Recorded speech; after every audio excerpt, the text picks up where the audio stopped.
Do you know how much sun exposure can increase your risk of skin cancer?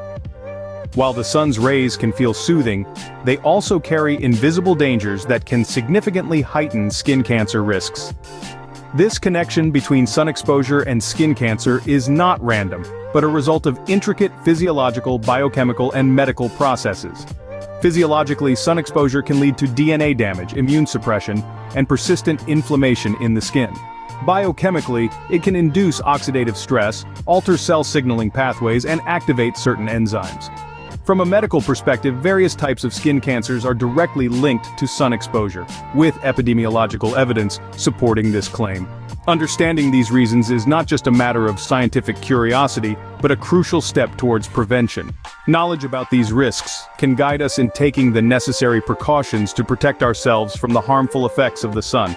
Let's dive deeper into these reasons and understand how sun exposure can lead to skin cancer. First, let's talk about the physiological reasons. The sun's ultraviolet radiation can penetrate the skin, causing direct DNA damage in skin cells.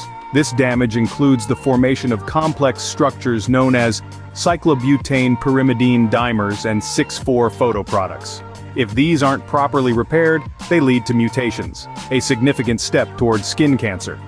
Moreover, ultraviolet radiation has a knack for suppressing the local immune response in the skin. This sneaky maneuver impairs the skin's ability to detect and eliminate potentially cancerous cells, giving them a free pass to survive and multiply. Last but not least, chronic sun exposure leads to persistent inflammation in the skin.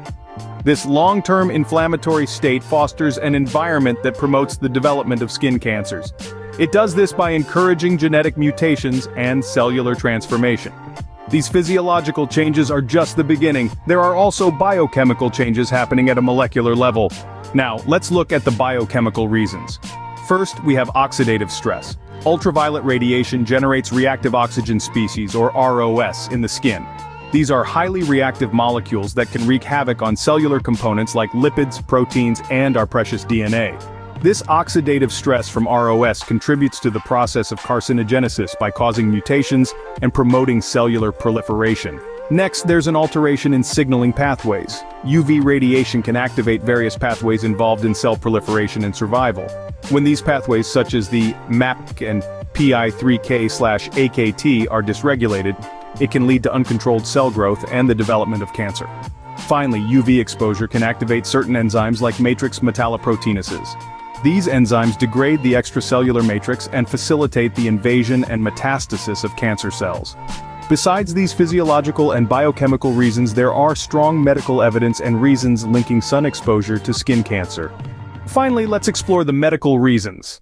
Sun exposure is directly linked to three main types of skin cancer: basal cell carcinoma, squamous cell carcinoma, and the most dangerous form, melanoma. Each of these is associated with varying levels of sun exposure, from cumulative to intense and intermittent. Numerous epidemiological studies have drawn a clear line between sun exposure and the incidence of these skin cancers. For instance, people living in areas with higher UV index levels face a greater skin cancer risk. But it's not all doom and gloom. Medical guidelines stress the importance of prevention and screening. Sun protection measures like using sunscreen and wearing protective clothing are crucial. Regular skin examinations can detect skin cancer early, significantly improving the prognosis for patients. In conclusion, sun exposure can significantly increase your risk of skin cancer. But with preventive measures and regular medical screenings, you can protect your skin and catch any potential issues early. That's it for today's video on sun exposure and skin cancer risks. We hope you found the information enlightening and useful, but before we wrap up, we have a few requests. Firstly, if you haven't already, please subscribe now to join our Medicine Health 360 community. This way, you can stay updated with our latest content and be a part of our journey in fostering health awareness. Secondly, if you found this video helpful, give us a thumbs up. Your likes encourage us to bring more interesting, challenging, and high-quality videos. We have many more videos lined up for you, aiming to bring crucial, latest, and systemic medical and health knowledge with a simple approach. Your better health and a better life are our ultimate goals. Lastly, we value your feedback. Your thoughts and experiences are important to us and can help others in the community. So please, share your thoughts in the comments below. Thank you for watching, and remember, your health is in your hands. Stay safe, stay informed, and see you in the next video.